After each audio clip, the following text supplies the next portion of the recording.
Welcome to the REDATS channel. My name is Hubert, and today I will show you how to correctly perform distance calibration, diameter calibration, and on-balance sensor calibration on the REDATS W-220 wheel balancer, and enjoy watching!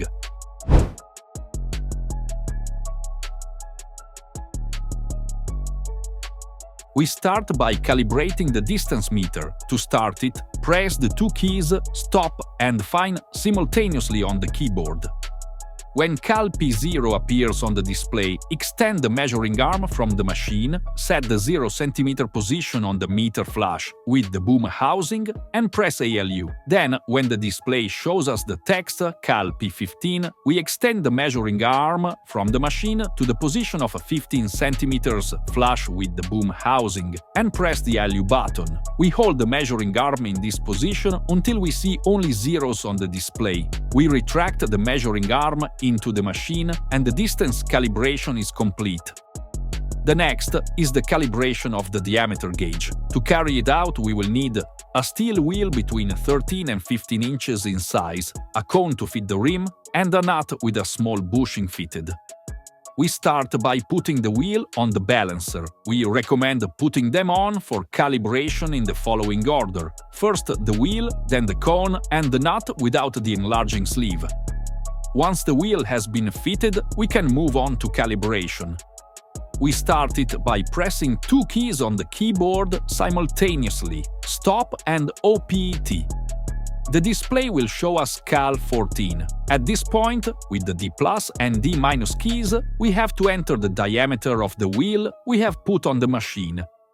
In our case, we have a 14-inch wheel, so we do not change these parameters and press the ALU button. When POS 14 appears on the display, slide the measuring arm out of the machine. Place the round part of the arm's head on the rim and press the ALU button. Hold the measuring arm in this position until the display shows only zeros.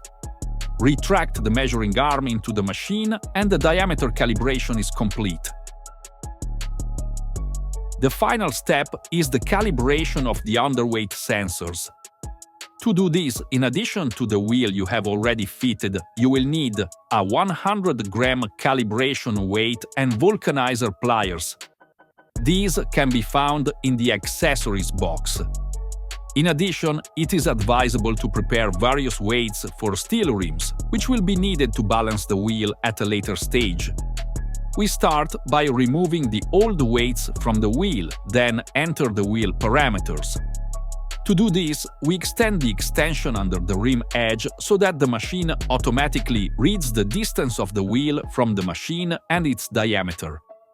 When the machine beeps, we place the extension arm back into the machine. Now it is time to enter the width of the wheel. To do this, take the caliper and measure the rim from edge to edge.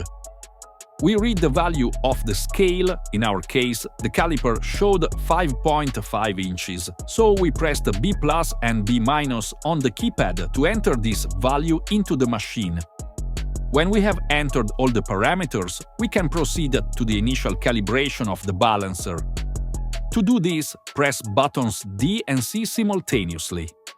When the display shows Cal appears on the display, close the cover. When the wheel stops and at the D100 appears on the display, open the cover and place a 100-gram calibration weight on the right-hand side of the rim, no matter where, and close the cover.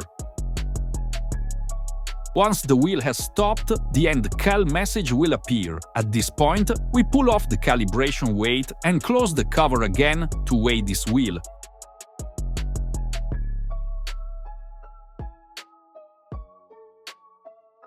Once the wheel has stopped, we open the cover. The balancer will show us the value of the underweight. In this case, we have 30 grams on the left and 35 grams on the right.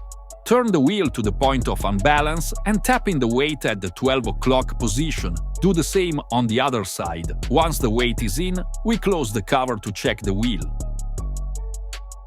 When the machine indicates 00, we can proceed to the final calibration. We press the two keys D and C on the keyboard. Cal is displayed, so we close the cover. Once the wheel has stopped, we open the cover. At the day 100 is displayed, and the calibration weight of 100 grams is applied to the right side of the rim at any point, and the cover is closed.